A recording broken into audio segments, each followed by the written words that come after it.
எல்லாருக்கும் வணக்கம். என்னோட நேம் சரண்யா. பேசிக்காக என்னோட ப்ரொஃபஷன் பார்த்தீங்கன்னா டீச்சிங். பட் ஆஃப்டர் கிட்ஸ் வந்து வேறு ஏதாவது நம்ம ப்ரொஃபஷன் பண்ணலாம், வெளியில் எங்கேயும் போக முடியல அப்படின்னு ஒரு சுச்சுவேஷன் வரும்போது நான் செல்லில் நிறைய பார்க்கும்போது ஒர்க் ஃப்ரம் ஹோம் நிறைய பார்த்தேன். அப்படி பார்க்கும்போது ட்ரேடிங் நல்லா இருந்துச்சு. சரி, ஓகே, ஒரு இன்ட்ரெஸ்ட்டாக பண்ணலாம் அப்படின்ட்டு ஸ்டார்ட் பண்ணேன். பட் ஸ்டார்ட் பண்ணதுலேருந்து 5,000 ப்ராஃபிட் பண்ணினா 5,000 அப்படி லாஸ் பண்ணிடுவேன். ஸோ இந்த நம்ம நிறைய டெக்னிக்கல் வைஸ் ஸ்ட்ராங்காக இருந்தோம் அப்படின்னா நிறைய விஷயங்கள் கற்றுக்கலாம்னு தோணுச்சு. ஸோ நான் யூடியூப்பில் நிறைய வீடியோஸ் பார்க்கும்போது சாரோட BMR புல்ஸ் அகாடமி வீடியோஸ்லாம் நிறைய பார்க்க ஆரம்பித்தேன். ஸோ எனக்கு ரொம்ப பிடிச்சிருந்தது. சரி, ஓகே, இப்போ டைரக்ட் கிளாஸ் வந்தால் நம்ம நிறைய கற்றுக்கலான்னு சொல்லிட்டு வந்தேன். என்னோட ஹஸ்பண்ட் வந்து ரொம்ப மோட்டிவேட் பண்ணாங்க. ஓகே, உன்னால் கண்டிப்பாக முடியும் அப்படின்னு சொன்னதுனால கிளாஸ்க்கு வந்தேன்.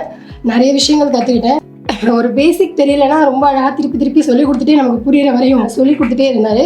ஒரு குழந்தைக்கு சொல்லிக் கொடுக்குற மாதிரி சொல்லிக் கொடுத்தாரு. எனக்கு ரொம்ப ஆக்சுவலாக அவங்க டீச்சிங் பிடிச்சிருந்துச்சு. நிறைய விஷயங்கள் கற்றுக்கிட்டேன், ஒர்க் அவுட் பண்ணியிருக்கேன். ஸோ நான் ஒரு 50% கான்ஃபிடென்ட்டோட தான் வந்தேன். ஆனால் இப்போ ஒரு 100% கான்ஃபிடென்ட்டோட வெளில போகிறேன். கண்டிப்பாக நல்ல ப்ராஃபிட் எடுப்பேன்னு ஒரு நம்பிக்கை இருக்குது. ரகு சாருக்கும் தேங்க்யூ.